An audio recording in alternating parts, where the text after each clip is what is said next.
Hello students, welcome to BBVN online classes, and in our today's class we will read about subject and उसी के according हम किस तरीके से verb का यूज़ करते हैं। हालांकि ये चैप्टर हम पहले पढ़ चुके हैं, बट एक बार फिर से points to be remember line to line हम जो है इसको समझने की कोशिश करेंगे। So, subject verb concord means agreement of verb with its subject। कि verb जो है वो किससे एग्री करनी चाहिए, सब्जेक्ट से, और सब्जेक्ट जो है वो verb से एग्री करना चाहिए। So, the first rule is if the subject is singular, the verb must be singular। कि अगर आपका सब्जेक्ट जो है वो सिंगुलर है, किसी एक की बात कर रहा है, तो आपकी वर्ब भी सिंगुलर ही होनी चाहिए। अब वर्ब में हम किसको काउंट करते हैं, हेल्पिंग वर्ब्स को, जैसे इज, एम, आर, हैज़, है, वॉज, वर। तो इसी के अकॉर्डिंग जो प्रेजेंट सिंपल टेंस होता है उसमें सिंगुलर में हम एस और ई एस का यूज़ करते हैं सिंगुलर सब्जेक्ट के साथ में। तो यहाँ पर जो फर्स्ट एग्जांपल दे रखा है like she writes every day, तो उसमें शी जो है वो सिंगुलर है, इसीलिए राइट यानी कि हमारी मेन वर्ब में एस और ई एस का यूज़ किया गया है। And the second rule is if the subject is plural, the verb must also be plural. कि अगर आपकी जो सब्जेक्ट है आपका अगर वो प्यूरल है तो आपको वर्ब भी प्यूरल ही लगानी होगी। Like they write every day, they यहाँ पर क्या है, प्यूरल है, इसीलिए हम जो है प्यूरल फॉर्म का यूज़ करेंगे। Then the third one is when the subject of the sentence is composed of two or more nouns or pronouns connected by and use a plural noun। अगर मान लीजिए आपके पास में दो नाउन है, जैसे सीता है और गीता है, और उसमें आपने एंड का यूज़ किया है एज अ कनेक्टिव, तो आप जो है उसके साथ में प्लूरल फॉर्म का यूज़ करेंगे। For example my student and I, दो हो गए, एंड का यूज़ हो गया, तो यहाँ पर हम प्लूरल का यूज़ करेंगे, आर का यूज़ किया है हमने, हम वर का भी यूज़ कर सकते हैं। Fourth rule is when a phrase comes between the subject and the verb.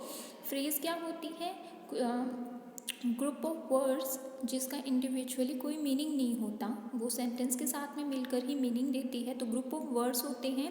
अगर वो सब्जेक्ट या वर्ब के बीच में आ जाते हैं, remember that the verb still agrees with the subject.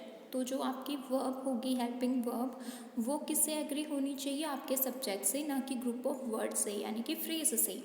Not the noun or pronoun in the phrase following the subject of the sentence, यानी कि phrase का जो है मेन हेल्पिंग वर्ब पर कोई फ़र्क नहीं पड़ेगा। For example the student as well as the committee members, यहाँ पर द स्टूडेंट के अकॉर्डिंग इसका यूज़ किया गया है, as well as the committee members, committee members के अकॉर्डिंग नहीं, जो स्टूडेंट्स हैं उनके अकॉर्डिंग किया गया है, तो हम जो है उसी के अकॉर्डिंग सिंगुलर या प्लूरल का यूज़ करेंगे।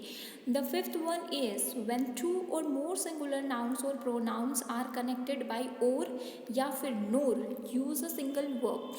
यानी कि अगर सेंटेंस जो है उसमें as a connective word O R, और का, या फिर एन ओ आर, नोर का यूज़ किया है, तो हमें सिंगुलर वर्ब का यूज़ करना है। लाइक द चेयरपर्सन और द CEO अप्रूव्स, यहाँ पर अप्रूव्स आ गया, इट मीन्स एस और एस आ गया। एस और एस हमेशा अगर सब्जेक्ट सिंगुलर रहते हैं तभी आता है, तो हमें जहाँ पर ओ आर, और नोर का यूज़ एज अ कनेक्टिव दिखता है, वहाँ पर हम सिंगुलर वर्ब का यूज़ करेंगे। The next is when a compound subject contains both a singular and a plural noun or pronoun joined by or nor, the verb should agree with the part of the subject that is closest to the verb। this is also called the rule of proximity। सो अगर आपके पास में दो noun है या दो pronoun है जिसको O R या एन ओ आर से जोड़ा गया है, कनेक्ट किया गया है, तो हम क्या करेंगे, जो हमारा नियरेस्ट है सब्जेक्ट उसी के अकॉर्डिंग वर्ब लगाएंगे। फॉर एग्ज़ाम्पल द स्टूडेंट और द कमेटी मेंबर्स, यहाँ पर जो कमेटी मेंबर्स हैं वो जो है क्या है, करीब हैं, तो उसी के हम अकॉर्डिंग हम राइट लिखे हैं हम। क्यों? क्योंकि कमेटी मेंबर्स प्लूरल है, इसीलिए हमने राइट का यूज़ किया है। Then we have the sixth question, the sixth rule. Six rule कहता है कि अगर आपके सेंटेंस जो है the words each one, either, neither, everyone, everybody, anyone, anybody, nobody, somebody, someone and no one are singular and require a singular verb, यानी कि ये जितने भी वर्ड्स हैं ये प्लूरल होते हैं। फर्स्ट थिंग, सब्जेक्ट नहीं होते, ये प्रोनाउंस होते हैं, ये प्लूरल नहीं होते, ये प्रोनाउंस होते हैं, ये नाउन्स नहीं होते हैं। प्रोनाउंस क्या होते हैं? जो नाउन की जगह पर यूज़ किए जाते हैं, तो ये हमेशा सिंगुलर फॉर्म में होते हैं और इनके साथ में सिंगुलर वर्ब का यूज़ किया जाना चाहिए। Like each of the participants, each of the participants, ये क्या है? ईच का वर्ड यहाँ पर यूज़ हो गया, तो हमारा प्रोनाउन क्या हुआ? ईच। और ईच के अकॉर्डिंग अगर हम सिंगुलर वर्ब का यूज़ करते हैं तो वॉज आएगा। इसी तरीके से नो वन, नो वन क्या है? एक तरीके से प्रोनाउन है जो कि नाउन की जगह पर यूज़ किया गया है और उसके हम साथ में हम सिंगुलर वर्ब का यूज़ करेंगे, that is was. Available to meet with me at the preferred time. Then the next rule is uncountable nouns take a singular verb। ठीक है, जो अनकाउंटेबल नाउन होते हैं उनके साथ में सिंगुलर वर्ब होती है, जो काउंटेबल नाउन होते हैं उनके साथ में प्लूरल वर्ब होती है, जो कि 8th एंड 9th वाला हमारा जो रूल है वो है। एज इट इज़ इनको लर्न करना है। The 10th one is in sentences beginning with there is और there are, the subject follows the verb।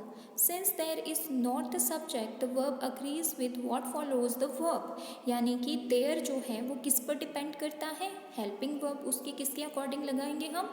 जो उसके आगे जो वर्ड्स लिखे हुए हैं उसके according. Like there is little administrative support, little administrative support, तो ये सिंगुलर हो गया।